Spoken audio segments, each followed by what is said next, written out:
Hi everyone, welcome back to our channel.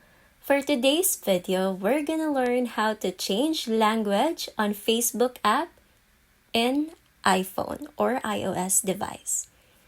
Now the first thing that we need to do is open the Facebook app on our phone.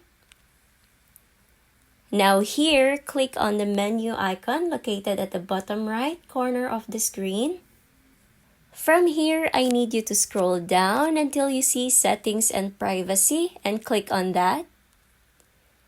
And you will see the option App Language. Click on that and you will be routed to the Setting app on your phone. And click on Preferred Language. And you can choose which language you would like to set up your Facebook app or your phone. For example, let's set it up to Espanol.